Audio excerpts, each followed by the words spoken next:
சூரபத்மன் போர் பற்றிய சிந்தனையில் ஆழ்ந்திருந்த வேளையில் அவனது மனைவி பத்மகோமலாவும் மகன் பானுகோபனும் வந்தனர். தந்தையின் மனநிலையை அறிந்த பானுகோபன், அப்பா, நீங்கள் செய்தது கொஞ்சம் கூட முறையல்ல.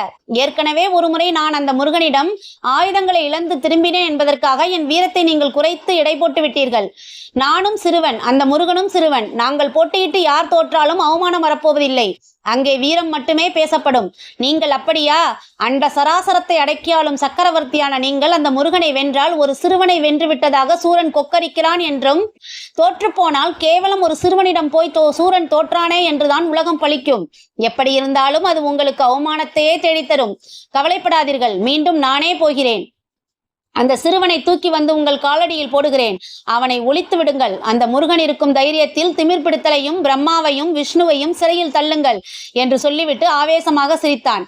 பத்மாசுரன் அவனது வீரம் பொங்கிய பேச்சால் மகிழ்ந்தாலும், அன்பு செல்வமே பானுகோபா, நீ நினைப்பது போல் அந்த வடிவேலனை ஜெயிப்பது அவ்வளவு சுலபமல்ல. அவனை நான் பார்த்துக் கொள்கிறேன். வேண்டுமானால் அவனுக்கு வலது கையாக இருக்கிறானே ஒரு தூதன் வீரபாகு, அவனை பிடித்து கொண்டு வா என்றான் வீராப்புடன். பானுகோபன் தலையசைத்தான்.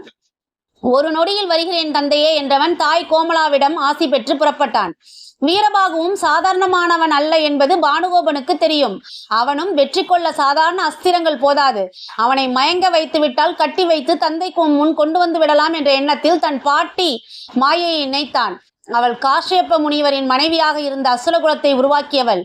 சூரபத்மனின் தாய். பானுகோபன் நினைத்த மாத்திரத்தில் பாட்டி மாயை அவன் முன்னால் வந்தாள். பானுகோபா, என் செல்ல பேரனே, வீர திருமகனே, எதற்காக என்னை அழைத்தாய்?